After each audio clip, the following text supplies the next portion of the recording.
karena menyempitnya lahan pertanian. Ini ya satu-satunya adalah kalau di pertanian itu kan ada input, ada output, sama dengan di pabrik gitu ya.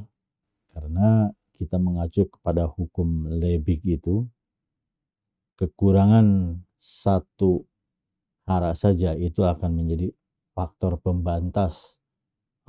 pembatas untuk produksi tanaman kita. Karena kalau kurang hara, produksi tidak akan meningkat dengan signifikan. Mulai sekarang sahabat mutiara, jangan caci maki, ngeluh di media sosial ya. Oke, assalamualaikum warahmatullahi wabarakatuh. Biasa program unggulan curhat tani. Oke, saya masih menyoroti tentang pangan ya, pangan. Ini sudah waktunya karena sudah terasa ini krisis global. Ini global ya, pangan, dan masyarakat Indonesia sebagian besar adalah bahan makanan pokoknya dari beras, padi ya. Nah, ini pemerintah mendorong nanam sorghum, juga jagung. Jagung sebenarnya bagus juga, sumber karbohidrat juga. Karena saya teringat ya, saya pernah ke Pangkalan Bun. Pangkalan Bun ini Kalimantan Tengah. Situ saya diajak kawan makan di satu rumah makan. Ini sebenarnya rumahan ya, yang masaknya sudah embok-embok, sudah ya maksudnya udah sepuh ya. Ini terus yang ininya lagi itu pakai masaknya pakai kayu bakar ya, bukan kompor gas ya. Jadi pakai orang Sunda itu hawu ya, untuk masaknya itu dari tanah lah, kompornya dari tanah, terus bahan bakarnya kayu bakar ya, kayu bakar. Ini di situ hanya menyediakan menunya ya, itu satu saja, yaitu opor ayam kampung. Itu saja. Tapi yang luar biasa ini adalah nasinya. Nasinya itu ada pilihan 3 varian. Nasi putih, nasi merah ya, beras merah itu, dan nasi jagung. Nah ini. Dan bukanya di saat jam makan siang saja. Jam 10, jam 11 sampai jam 2. Kalau lewat jam 2 sudah habis. Ini di tengah-tengah perkampungan di Pangkalan Bun itu ya, sekelilingnya ya namanya Kalimantan pasti sawit lah ya. Sawit. Nah ini saya pernah sekali itu. Itu pun hampir habis nasinya, jagung sama nasi merah ini. Nah ini sebenarnya banyak hal untuk menyikapi krisis pangan global ini. Bukan hanya maki-maki, cacian di media sosial ya, maki-maki pemerintah, tapi kita sendiri ya pola makannya masih jor-joran. Dalam artian karbohidratnya kadang-kadang satu piring full ya. Nah ini saya sedikit cerita dulu nih ya, yaitu nasi jagung, nasi putih, dan nasi merah. Ini luar biasa ya, luar biasa. Jagung aja bisa untuk diversifikasi untuk beras ya. Enak. Pulen ya. Pulen terus ya enak lah, apalagi dengan opor ayam kampung, sedep. Jadi si emak-emak ini, si embok ini jualannya ya menunya hanya opor ayam aja, udah selesai. Nah ini mungkin sahabat Mutiara yang mau buka meniru embok-embok ini ya. Jadi hanya satu saja, nggak usah macam-macam ini ribet ya. Opor ayam kampung dengan cukup nasi aja udah, itu aja. Jadi pakai kayu bakar, itunya pakai apa, masih pakai apa, dari bambu itu ya, apa yang bentuknya kerucut gitu ya. Itu enak sekali ya.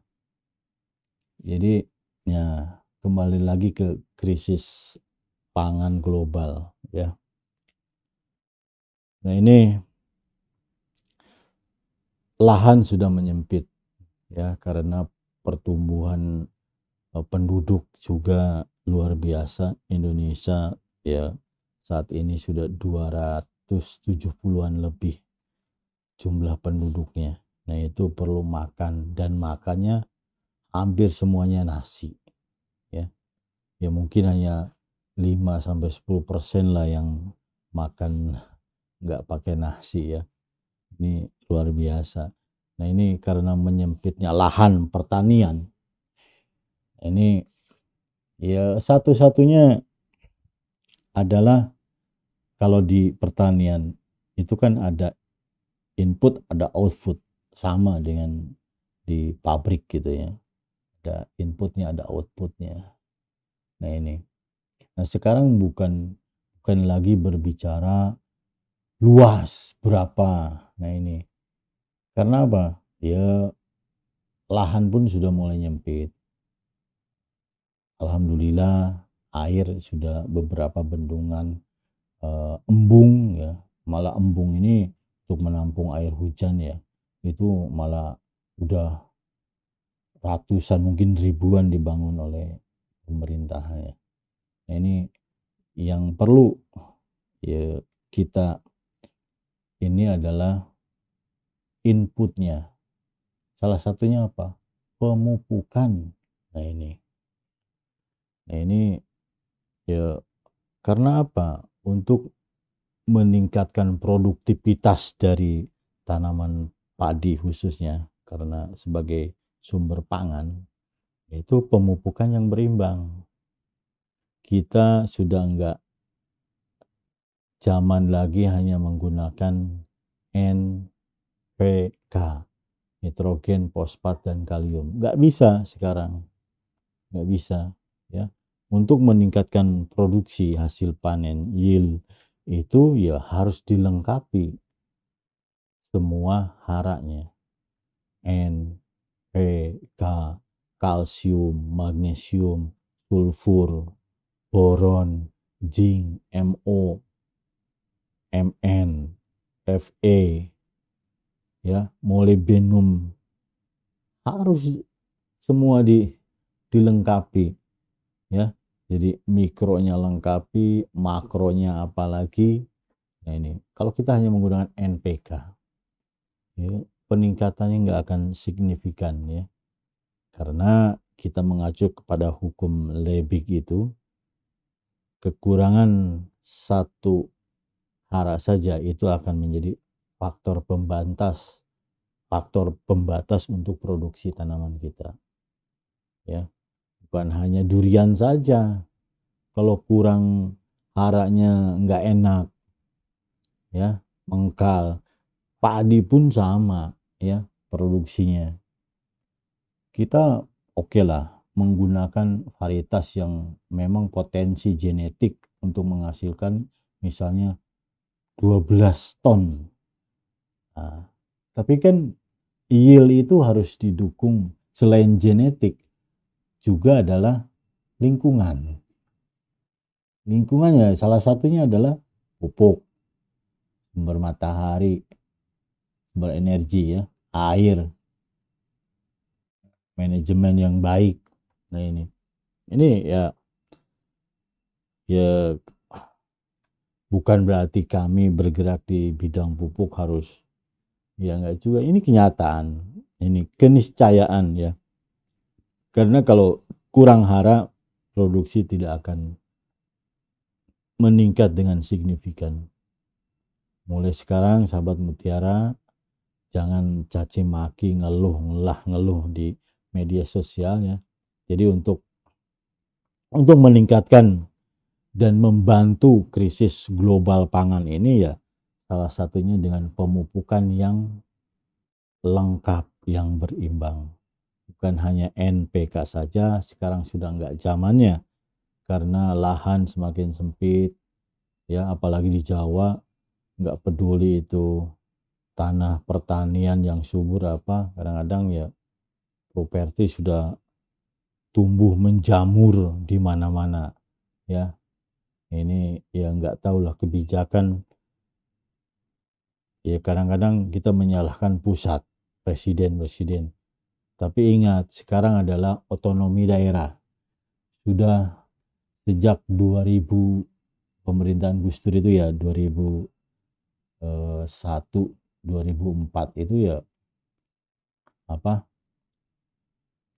otonomi daerah.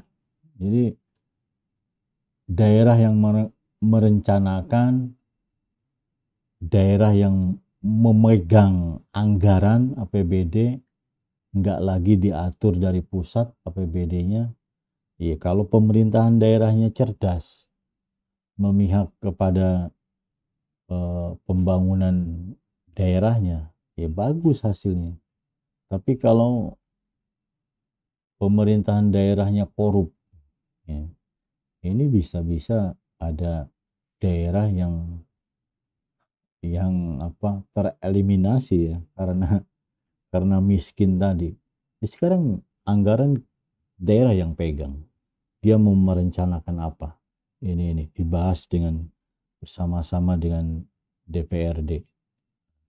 Jadilah ini anggaran APBD sekian, tapi pelaksanaannya dikontrol enggak.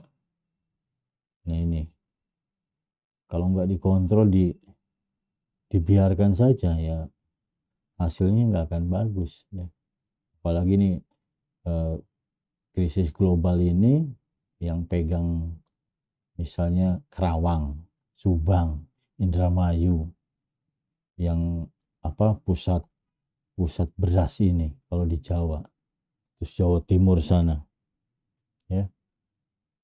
Kalau pemerintahan daerahnya enggak cerdas, enggak memihak kepada ekonomi pertanian, ya krisis pangan ini ya bukan enggak mustahil terjadi ya, ini pasti terjadi. Makanya ya wanti-wanti ya salah satunya untuk meningkatkan produktivitas ya pemupukan yang berimbang. Nah, ini bukan hanya kita buka lahan lebar-lebar, tapi yang sudah ada sebenarnya adalah yang ini cepat ya, dalam jangka waktu pendek ini ya peningkatan produksi nggak ada cara lain, yaitu dengan pemupukan dan pengendalian OPT-nya. Ini yang dalam jangka waktu pendek. Jangka panjang oke lah kita buka lahan ya lain atau dispesifikasi bahan makanan pokok lain. Dalam jangka waktu ini adalah tetap pupuk ya, untuk meningkatkan produktivitas hasil pertanian kita. Oke, mudah-mudahan itu bermanfaat untuk kita semua. Wassalamualaikum warahmatullahi wabarakatuh.